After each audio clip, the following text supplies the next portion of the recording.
Ignite is an ongoing series of speedy presentations. They've ranged from building multi-person pogo sticks to hacking chocolate. Any topic the geeks hold dear. Each speaker gets only 5 minutes and 20 slides that auto-advance every 15 seconds.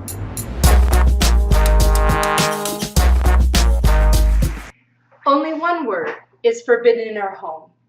Yes, it is 4 letters, but no, it's probably not the one you're thinking of. Our children are not allowed to say can't, because whether you think you can or think you can't, you're right. We want our children to understand a fundamental principle that I'm going to share with you today, that our beliefs, those stories we tell ourselves about how the world works, create our reality. When I was 14 years old, I fell in love for the first time. The boy was 2 years older than me, 6 feet tall, practically James Dean. Over the next 3 years, we exchanged emails and letters, and I became convinced we were soulmates. Until he married the other girl. You know the one. She's coming. There she is. Needless to say, attending their wedding was the worst day of my life. And as I tried to explain to myself, how did my knight in shining armor end up marrying someone else's damsel, I started telling myself a story that might sound familiar to some of you, that I was inadequate, inferior, unworthy. And I lived with that identity for 8 long years as I dated some spectacularly unattractive musicians. And my heartbreaker went through divorce. Until one day I called him up and I asked a life-changing question. I asked, what is the story you tell yourself about what happened to us back in high school? His response would turn my story on its head, completely alter my identity, and change the course of my destiny. But before I tell you what he said, let me share a secret that our ancestors knew but we have forgotten, that our experiences are meaningless until we turn them into stories.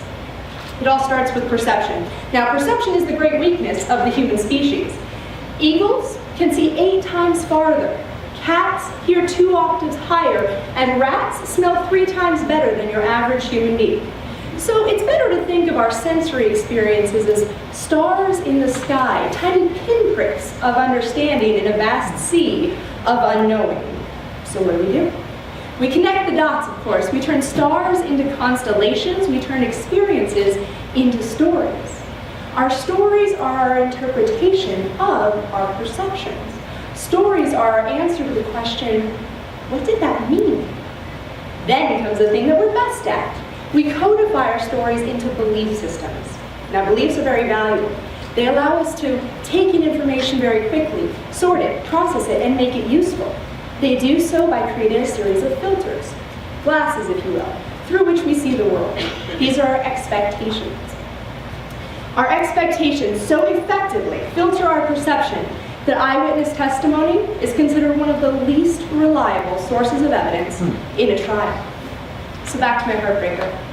When I asked him, what's the story you tell yourself about what happened to us back in high school, he said, you are the only girl who I ever met who I thought was too good for me. Same data. The exact same experience, but a completely different interpretation. Suddenly, inferior became overqualified. Inferior became superior. Unworthy was worthy. And 15 months later, we were married. Turns out we were soulmates after all. And here's the point that I want you to take home with you today. That every aspect of your life, your appearance, your income, your relationship, your happiness, is entirely within your own control. Everything you see around you has been generated to fit the story you've told thus far. If you don't like the outcome, change the story. Yes. So there are 3 points we can learn from this. First, you get to choose the meaning. In every story we tell, there's always a victim or a victor. Be the hero of your own story. Second, speak only positive I am statements. Those 2 words will change the course of your destiny. I am attractive. I am successful. I am and will always be an overcomer. Third, don't allow others to define you. In the same way that we become whatever follows the words I am, don't allow someone else to say you are unless you like what follows. So I want you to write these down. Number 1, choose your meaning carefully. Since multiple interpretations are always possible, why not choose the most favorable one? Second, describe yourself as you wish to be, because we become who we say we are.